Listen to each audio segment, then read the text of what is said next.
Хандбал. Хандбалът е отборна спортна игра с топка. Играе се от два отбора. Наименованието й идва от английските думи hand – ръка и бол – топка.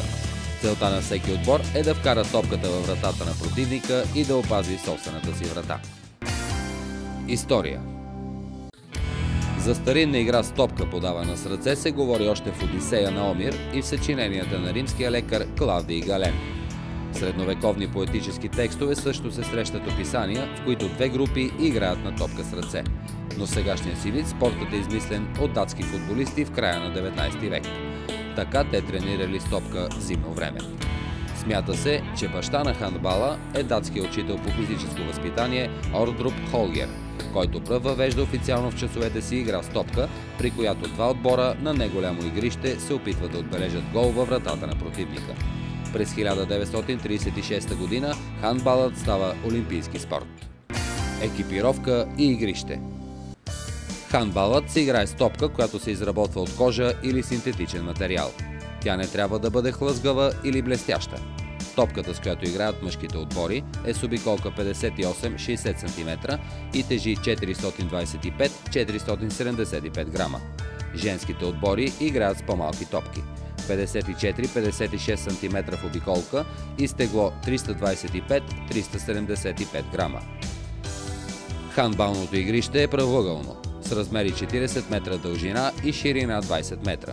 Около игрището трябва да има свободна зона, която не може да бъде широка по-малко от 1 метър по дължината на полето и 2 метра зад вратите.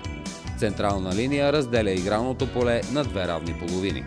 Пред всяка от вратите, на разстояние 4 метра, има линия успоредна на задната врата и дълга 15 см. Това е линията за ограничаване на вратаря. На 3 метра от нея и на 7 метра от вратата има линия за изпълнение на наказателни удари. Тя е дълга 1 метър.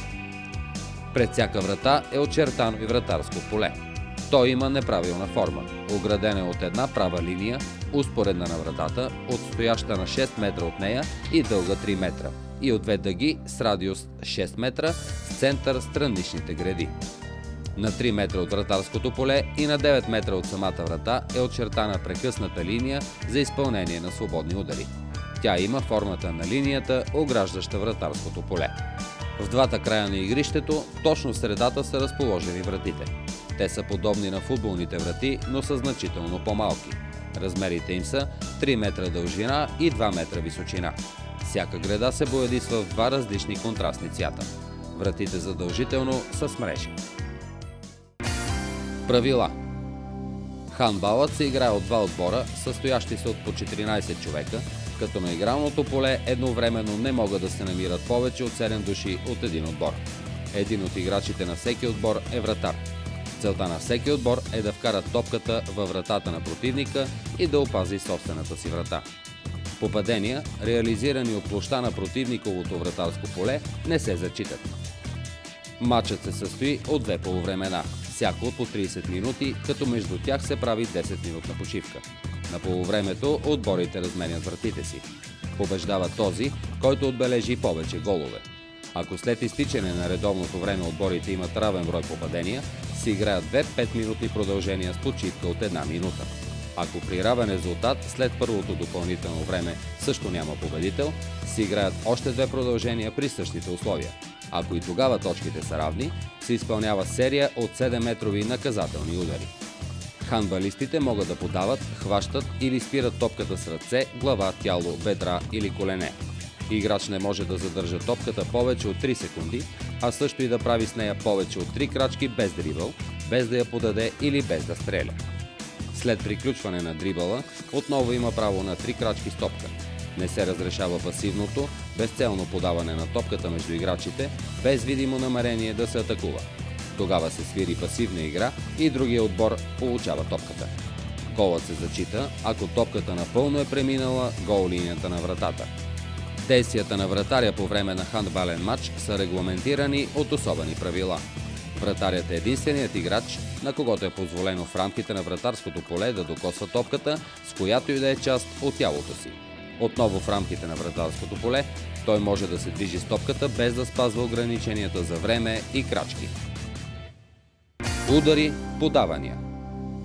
Правилата на хандбала описват 5 стандартни удара, използвани по време на игра.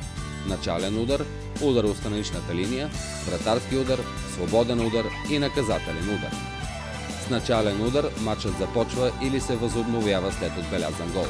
В началото на играта единият от отборите чрез жребий получава правото на начален удар, а другият го изпълнява в началото на второто полувреме.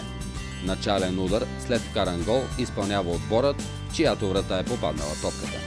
При начален удар играчът, който го изпълнява, трябва да се намира в центъра на игрището. Единият му крак трябва да е стъпил на централната линия, а другият също там или зад нея. Играчът има 3 секунди след сигнала на съдията да подаде топката. Съотборниците му трябва до един да са в собствената половина от игралното поле. Играчите от противниковия отбор са задължени да се намират в тяхната половина на игрището само при изпълнение на първия за полувремето начален удар. След това те могат да вземат позиции навсякъде по игрището. Удар от страничната линия или страничен удар се изпълнява в следните случаи. Топката е напуснала очертанията на игрището през страничната линия. Ударът се изпълнява от мястото, където е станало това. Топката е напуснала игрището, пресичайки задната линия и последен с нея е играл състезател от защитаващия се отбор. Ударът се изпълнява от ъгъла на игрището. Топката се е ударила в тавана или в конструкция над игрището. В този случай ударът се изпълнява от най-близкото до съприкосновението място. Ударът се реализира от съперниците на отбора, който последен е играл с топката. Изпълняващият е длъжен поне с единия крак да е стъпил на страничната линия. Играчите от противниковия отбор са длъжни да бъдат на минимум 3 метра от него. Вратарски удар. Вратарски удар се изпълнява в следните случаи. Топката е напуснала игрището през крайните линии. Последен с нея е играл вратарят на защитаващия се отбор или който и да е от атакуващите противници. Играч от атакуващия отбор е влязъл с топка във вратарското поле или е докоснал след като тя вече е навлязла в очертанията му. Вратарят е овладял топката в рамките на вратарското поле или топката лежи в очертанията му. Вратарският удар се изпълнява от вратаря на защитаващия се отбор от очертанията на вратарското поле, като е задължително топката да бъде изведена извън него. Автогол, вкаран непосредствено след изпълнение на вратарски удар, не се зачита. Свободен удар. Свободен удар се изпълнява при нарушение на правилата или за възобновяване на прекъснатата игра. Изпълнява се от отбора, срещу когото е било извършено нарушението или който е владеел топката преди спиране на играта. Бие се от мястото на нарушението. Ако то попада в обхвата на вратарското поле или в зоната, ограничена от прекъснатата линия, избира се най-близкото място извън тези зони. Наказателен удар. Наказателен удар се изпълнява, когато заради непозволени действия на съперника, отбора е лишен от сигурна възможност да отбележи гол.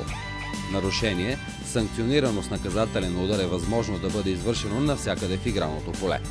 За сигурни възможности да бъде отбелязан гол се считат случаите, когато играч с топка в ръцете се намира на линията на вратарското поле и противниковите състезатели нямат никаква възможност да осуетят изстрел към вратата.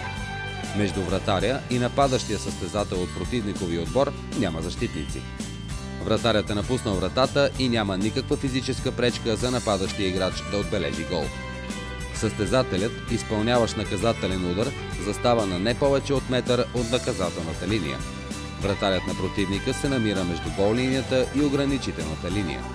Останалите играчи трябва да са разположени зад линията за свободни удари, като противниковите състезатели трябва да са на минимум 3 метра от изпълняващия наказателния удар. Наричат хандбала опера на спортовете с топка. Причината е, че в него приложение намират умения от почти всички други дисциплини – волейбол, баскетбол, футбол.